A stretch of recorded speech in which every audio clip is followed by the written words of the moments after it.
Labdien, man mīļie!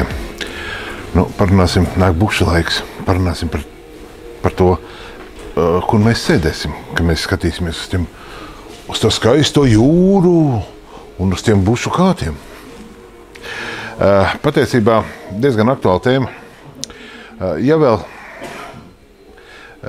vēl ņem vērā to, kad tic senajam latviešu teicienam, ko parasti izmanto visi tie, kam lielās pakaļas smagās, saka, ka latvietis sākās tikai no 100 kg, tad var jums pačukstēt no slēpumu, ka lielākai daļai krēsliņu, kas nopērkam lielveikalos, visādos veikalos, tests ir 90 kg.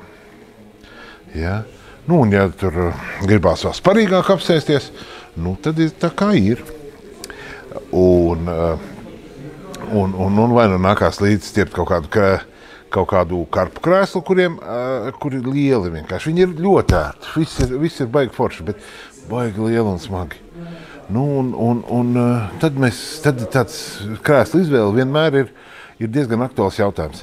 Ja tāds izdevies ražanāks, un tas sēžamais ir tāds paplatāks, tā kā man, teiksim, jā, nu, tad ir jāmeklē kaut kāds krēsls, tas, kurš kaut ko tur.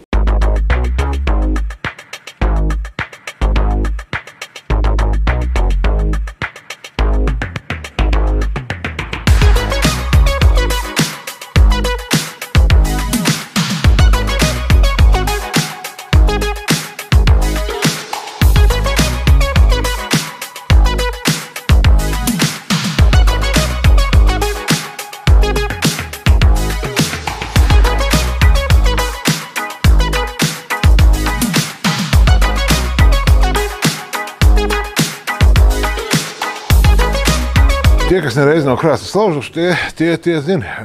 Tiem ir grūti saprast to problēmu, kāda ir tiešām izvēloties labu krēslu.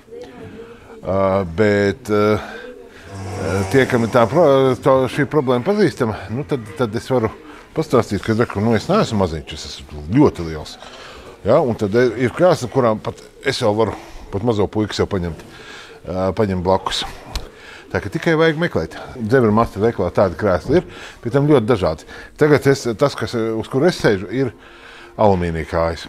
Ir reku augstāk, vēl jaudīgākā, vēl resnākā metāla kāja, kas būs nedaudz smagāks, bet toties arī daudz ilgāk turēs.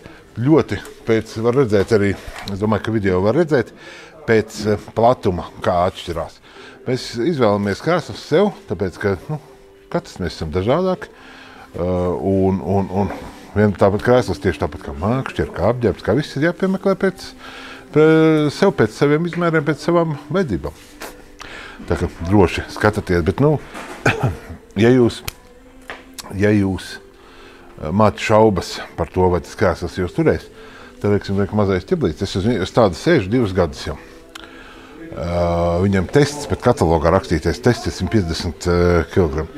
Rīktīgas metāla trubus. Tur ļoti labi. Gadījumā, ja jūs esat tāds ražants un miesās padevies, tad ir vērts atbraukt uz Zebra Master veikalu, paskatīties sev krēslu. Un nekad nepērciet šādas te kā video redzamie tievām kājņām. Brīnumu nav.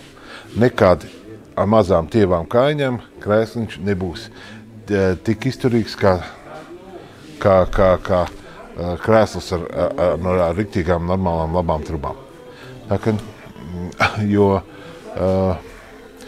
krēslu ražotāju valsts ir ļoti dažādas, arī lietotāju svars ir ļoti dažādi.